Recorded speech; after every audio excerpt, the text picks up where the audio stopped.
Hello friends, कैसे हैं आप सब लोग। आशा करती हूँ आप सब अच्छे होंगे। मैं आपके लिए फिर से आज एक कहानी नई लेकर आई हूँ, अकबर और बीरबल की कहानी में से। कहानी का नाम है हरे घोड़े की कहानी। आइए शुरू करते हैं। एक शाम राजा अकबर अपने प्रिय बीरबल के साथ अपने शाही बगीचे में सैर कर रहे थे। वह बगीचा बहुत ही शानदार था। चारों ओर हरियाली ही हरियाली थी और फूलों की भीनी भीनी खुशबू वातावरण को और भी एक खूबसूरत बना रही थी। पूरा एनवायरनमेंट एकदम ग्रीन ग्रीन, अच्छा, भीनी भीनी खुशबू।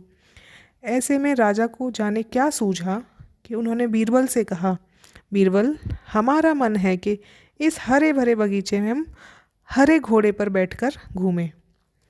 इसलिए मैं तुम्हें आदेश देता हूँ कि तुम 7 दिन के अंदर हमारे लिए एक हरे घोड़े का इंतजाम करो। वहीं अगर तुम इस आदेश को पूरा करने में असफल रहते हो तो तुम कभी हमें अपनी शक्ल मत दिखाना। बीरबल एकदम चक्कर में पड़ गए।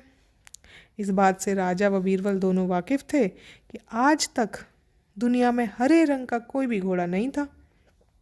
फिर भी राजा चाहते थे कि बीरबल किसी बात में अपनी हार स्वीकार करें, क्योंकि बीरबल तो हर बात में कुछ न कुछ तोड़ निकाल लेते थे। इसी कारण उन्होंने बीरबल को ऐसा आदेश दे दिया। मगर बीरबल भी बहुत चालाक थे। वो भली भांति जानते थे कि राजा उनसे क्या चाहते हैं। इसलिए वो भी घोड़ा ढूंढने का बहाना बनाकर 7 दिनों के लिए इधर उधर घूमते रहे। 8वें दिन बीरबल दरबार में राजा के सामने पहुँचे और बोले, महाराज, आपकी आज्ञा के अनुसार मैंने आपके लिए हरे घोड़े का इंतजाम कर लिया है, मगर उसके मालिक की 2 शर्तें हैं। राजा ने उत्सुकता से दोनों शर्तों के बारे में पूछा। तब बीरबल ने जवाब दिया, पहली शर्त यह है कि हरे घोड़े को लाने के लिए आपको स्वयं जाना होगा। राजा इस शर्त को तैयार हो गए। फिर उन्होंने दूसरी शर्त पूछी कि भाई दूसरी शर्त तो बताओ।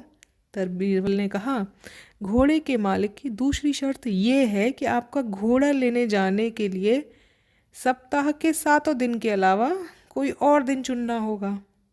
यह सुन राजा हैरानी से बीरबल की ओर देखने लगे। तब बीरबल ने बड़ी सहजता से, जब घोड़े के मालिक कहता है कि हरे रंग के खास घोड़े को लाने के लिए उसकी खास शर्तें माननी ही पड़ेंगी। राजा अकबर बीरबल की चतुराई भरी बात सुनकर खुश हो गए और मान गए कि बीरबल से उसकी हार मनवाना बहुत ही मुश्किल है। बस खुश हो गए। राजा भी हंसने लगे।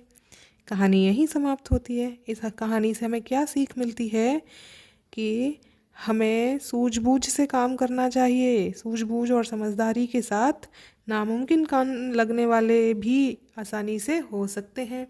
अगर आपको मेरी कहानी अच्छी लगी तो प्लीज़ सब्सक्राइब कीजिए। Thank you so much.